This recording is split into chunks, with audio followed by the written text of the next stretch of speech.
Ciao. This episode of In a Few Minutes is sponsored by BetterHelp, online counseling that's there for you. Join over 1 million people who have taken charge of their mental health at BetterHelp, H-E-L-P, BetterHelp.com/a-few. Clouds, huh? They move! Mr. Hughes, clouds move! That's what they do! They move! See that? It is costing. Your level is what I want it to be. Is my level where you want it to be? I think your level's pretty good. That's Peter Cohen, everybody. Peter Cohen. Remind me, because last time we talked, you had just started a new-ish gig. I don't remember exactly how long you had been there, but you're writing for somebody now. Would you remind people who you're writing for and what you're writing about? I am writing about telco cloud stuff, the intersection of 5G and hyperscalers and all that good stuff, for RCR Wireless. I'm technology editor over there, and that's where you can find my stuff. Very cool. Now, I have a feeling, because you've told me what your topic is, because we're back to the usual schedule of Monday. I turn the show over to the guest and say to the guest, hey, you probably got something on your mind. There's something you've probably been thinking about. Might not be the kind of thing we would normally bring here. And we call it Is News to Blank. Blank being whoever happens to be on the show. This week it's Peter Cohen. So this week it's News to Peter Cohen. I'm curious, does your news to you this week tie into the stuff you're writing about now? Absolutely, 100%. Cool. What's news to you, Peter Cohen? Well, let's talk about cloud gaming. Okay. There's a lot of talk about cloud gaming. You know, NVIDIA's been in the news lately for offering some premium cloud gaming services to its subscribers. So, you know, they can pay a monthly fee and play games, like cutting-edge games that you would find on a console or on a PC, but in the cloud, streaming to your Mac, you know, streaming to your PC, streaming to your phone. This stuff is happening, and it's actually been happening for a long time. I mean, I remember back in the day when I wrote for Macworld, getting a reviewer kit for OnLive, which is one of the very first game streaming systems. But these things were all really hampered before now because the networking technology just wasn't really there to make it happen in a way that made sense for people who, you know, don't have the best connection to the internet or maybe farther away from the data centers where these things are running than they would like to be, maybe in a different geographical region, for example. Can I pause you for 1 second? Tell me what the difference is between cloud gaming and something like a massively multiplayer online role-playing game, like an MMO. Like, what's the difference between cloud gaming and World of Warcraft 15 years ago? Well, those things are all running on servers, and they're running different instances of the same thing. It's more or less, you know, it's a continuation of the same experience. But those systems depended heavily on creating virtualized instances of the gaming environment. And that doesn't scale very well. You know, it doesn't scale in terms of resource use because virtualized systems produce a lot of overhead on the servers that they're running on. So one solution for it is to make it, instead of a virtualized encapsulation of that game instance, is to run it as an actual cloud native function in the network, in the cloud computing network.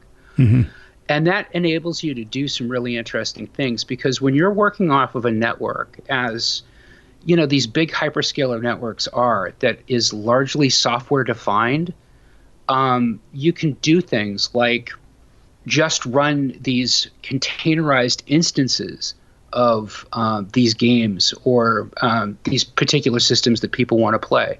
So that scales a lot better, and that enables companies like NVIDIA to do what they're doing. That also enables Microsoft to leverage its entire Azure network to run, you know, its Xbox Game Pass streaming stuff, which I've actually been playing around with a little bit on my M1 my 13-inch MacBook Pro that I got a couple of months ago, and I've been pretty pleased actually with how fast it runs.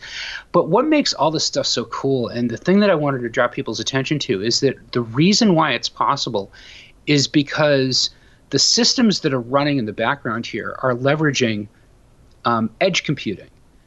You know, when we think of cloud computing, we're thinking of data sort of happening on other people's computers, right, in a data center someplace, right, just racks and racks of computer systems.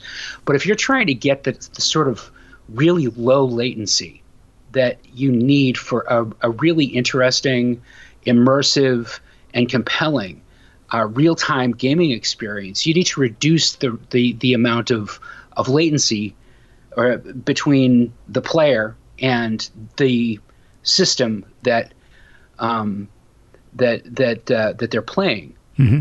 And there's only so much you can do when it comes to, you know, the speed of light, right? Right.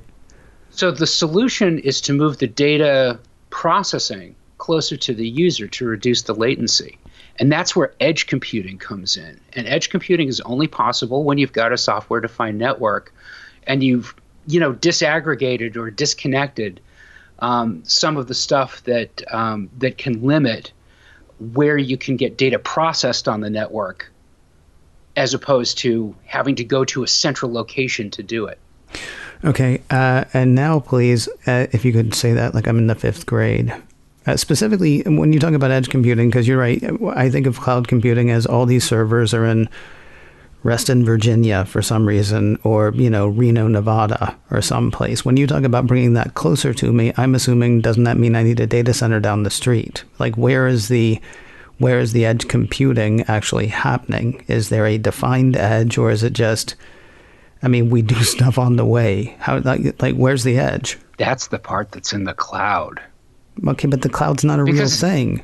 Yeah, but you see, here's the thing: you can shift your data processing load and your network load around when it's all software based. Mm-hmm. You know, when the entire core of the network is software based, you can do some really interesting things like that. That's the big promise of 5G's standalone networks, and that's really kind of the intersection of where we at RCR Wireless cover a lot of ground.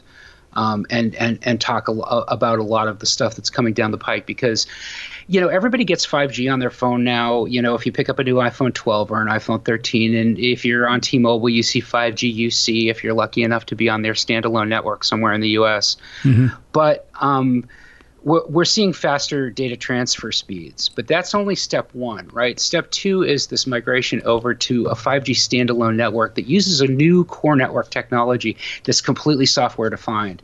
So you can do some really cool things like the Internet of Things, you know, millions of devices connected, you know, to each other, autonomous driving, for example. Mm-hmm. Or network slicing, where you're shaping network performance based on specific customer needs. Very cool stuff that's coming down the pike. That's phase 2 and phase 3 behind what we're just seeing now, where we get faster iPhones every year. More with Peter in a moment, but first a word from today's sponsor, BetterHelp. I talked to 2 different people over the weekend about the past couple of years. They both talked about how the last couple of years have knocked them sideways. Me too. If you think it's just you, it's not. And if you need help, there is help out there. BetterHelp, sponsor of today's show. Let's say you'd like to talk to someone, a professional who can help with all of it. Answer a few questions, and BetterHelp will assess your needs and match you with your own licensed professional therapist. Where? Well, they're on your phone or your tablet or your computer, so wherever you need them. You and your therapist connect in a safe and private online environment. That means you can find somebody who deals with your particular need, not just somebody who's nearby. And yet, you get the same protections as you would heading to somebody's office. The same confidentiality, and you get help. As a listener, you'll get 10% off your first month by visiting our sponsor at betterhelp.com/ACAST. a few. That's HELP. BetterHelp.com/a few, as in a few minutes. Join over 1 million people who have taken charge of their mental health. Again, that is BetterHelp, HELP, BetterHelp.com/a few. And thanks to BetterHelp for sponsoring today's show.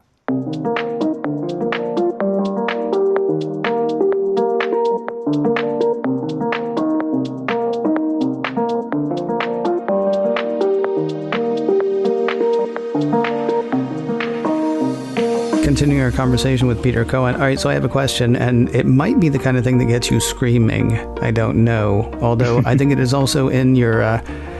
it's sort of in the bailiwick of what you're talking about, or your bailiwick, or somebody's bailiwick. We'll check on that and find out. The metaverse. Now, leaving off the Facebook part, okay? Because The Verge has been writing about the metaverse. Well, I mean, Neil Stephenson's been writing about the metaverse, or wrote about it and then stopped and started writing about other things. But I mean, the metaverse is an idea that's been around for quite a while. It's become kind of a technology buzzword over the past year or two, it seems, like one that a lot of people were talking about. And then you've got crap like Meta. A lot of what you're talking about, I mean, for any idea of a metaverse to work, I mean, the kind of stuff you're talking about has to be like really in, right?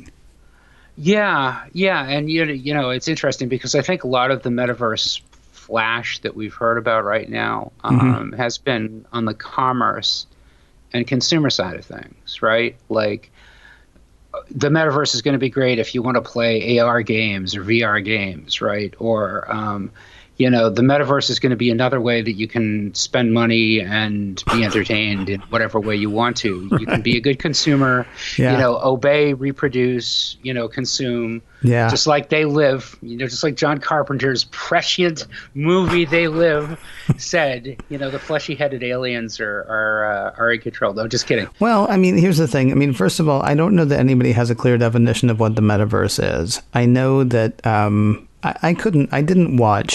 I watched like the one clip that was going around of the young woman who was like, you know, waving her arms wildly, like she was trying to stop, you know, a traffic accident from happening, while she was talking about how incredibly excited she was about, you know, the metaverse. I think about things like virtual reality. I think about things like, you know, Cowboy in Neuromancer.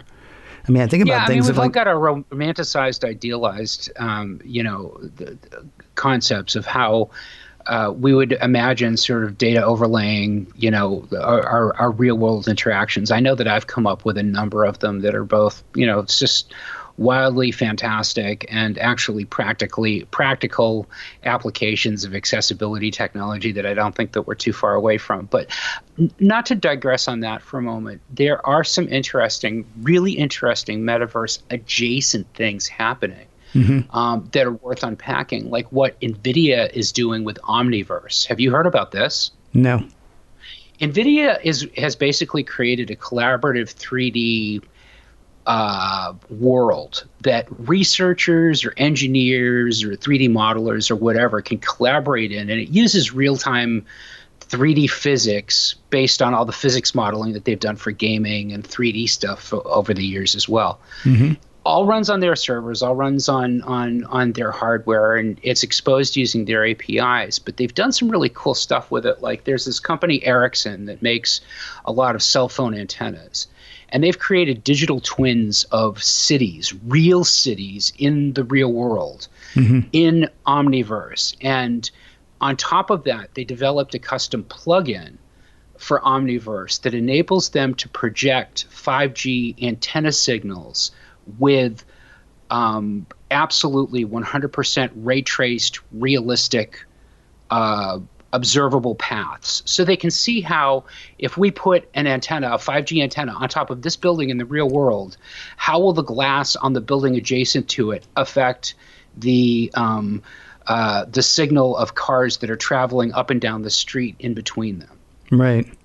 with a one like a 1-to-1 degree or a 1-to-1 relationship between how that actually does things or affects that stuff in the real world. So it gives them a granular level of control for figuring out things like, dense network layouts in a way that they've never been able to do before. It's really remarkable.